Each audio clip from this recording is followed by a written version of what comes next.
Assalomu alaykum aziz birodarlar, sog' omon bo'lishingizni buyuk Allohdan tilab qolaman. Bu ko'rib turgan akaxonimiz qishloq qalandari. Ko'p bloger akalarimiz, ukalarimiz buni videoga ko'p olganlar, ko'rsangiz shoyat tonisangiz bu insonni.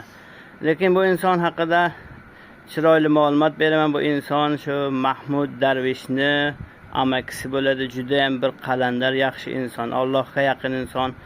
O'z halol mehnati bilan mana shu temirchilik ishlari bilan shug'ullanib, qishloq, uy aylanib mana shu narsalar sotib, tirikchilik qilib, o'z xarchini o'zi topadi. Qoyil, lekin juda ham bir mard odam, baquvvat odam.